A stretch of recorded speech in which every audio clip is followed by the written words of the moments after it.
конце минувшей недели Сосногорский район посетил глава республики Владимир Уйба, а также министры, члены регионального правительства и депутат Госсовета Коми Руслан Магомедов. Владимир Уйба начал рабочий визит с осмотра газоперерабатывающего завода, филиала общества «Газпром Переработка». Главе региона рассказали о предстоящей реконструкции предприятия и планах по развитию.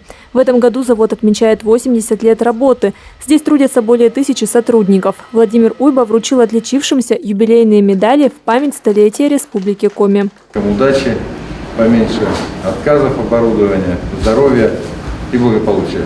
Спасибо. Всего самого доброго. Затем глава Коми отправился в поселок Нижний Одес. Там он посетил котельную номер 1 общества «Теплосервис». Организация эксплуатирует 2 котельные, которые отапливаются и снабжают горячей водой многоквартирные дома, социальные объекты и предприятия. Также Владимир Уйба побывал в поселковой пекарне. В прошлом году она обзавелась новым автотранспортом для доставки хлеба, а в этом – расстоечным шкафом. Это удалось осуществить благодаря поддержке проекта по линии народного бюджета. Финансирование программы увеличили по поручению главы региона. Пекарни обеспечивают продукцией не только Нижний Одес, но и поселки Керки и Вис, а также Сосногорск и Ухту. 0 добавок, все натуральное. В принципе, у нас 4 ингредиента. Это мука, соль, вода и дрожжи.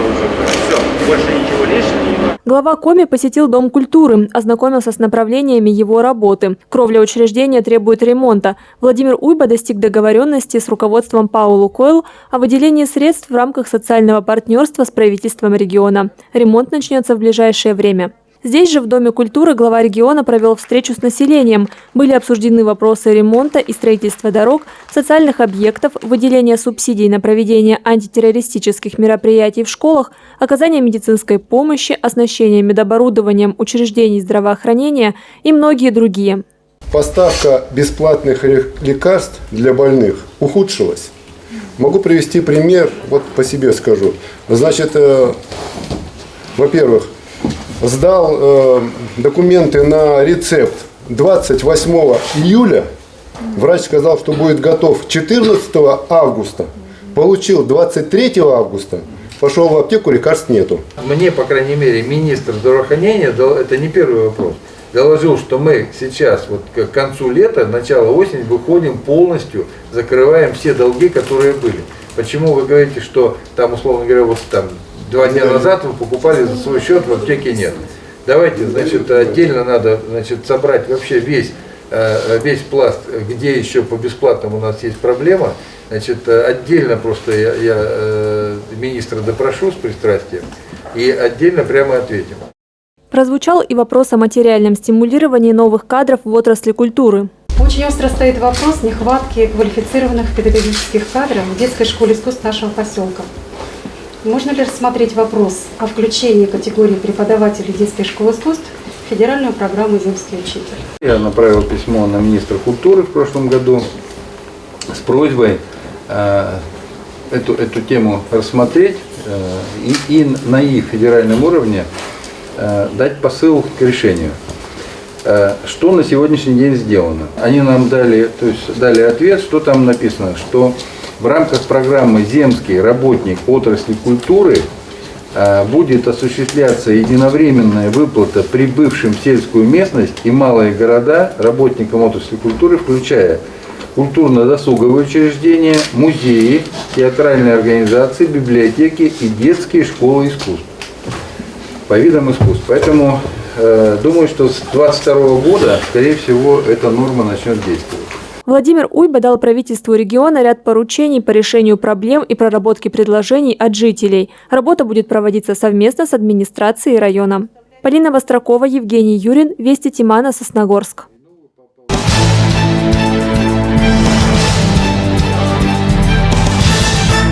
Накануне Дня знаний в Сосногорск поступили дневники первоклассника, которые ежегодно получают самые юные школьники региона.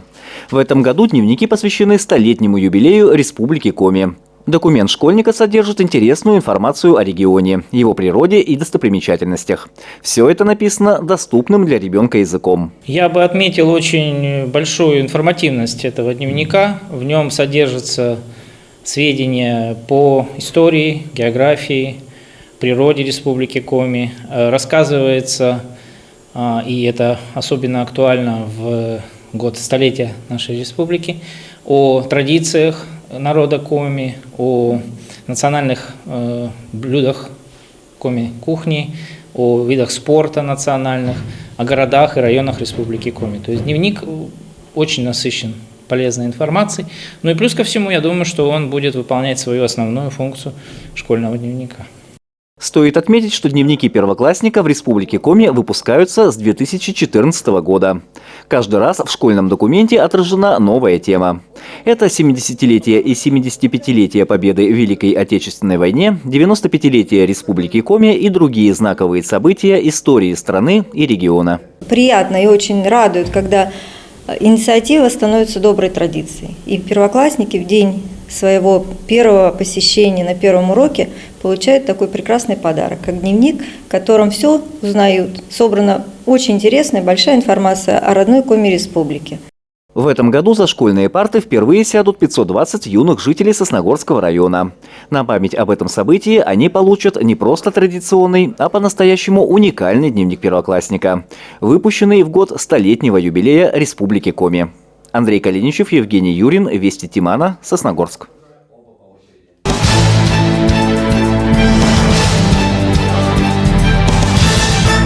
Возле доски почета Сосногорского района прошел субботник. Школьники из объединения «Волонтеры Победы» убрали крупный мусор и опавшие листья.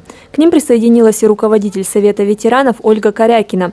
Ребята из патриотической организации регулярно убирают и благоустраивают памятные места города и территорию возле них. Сегодня волонтеры Победы участвуют в благотворительной акции благоустройства памятных мест Сосногорска. На данный момент мы работаем у доски почета Сосногорского района. Я считаю, что наш город Сосногорск нуждается в регулярной уборке, потому что это не менее важно, чтобы наш город был чистым и свежим. Поводом для субботника послужил сигнал от одного из сосногорцев. К обращениям жителей прислушиваются и проверяют информацию о том, что какая-то городская территория требует уборки. Все. И там у нас еще маленькая, да? Полина Бастракова, Евгений Юрин, Вести Тимана, Сосногорск.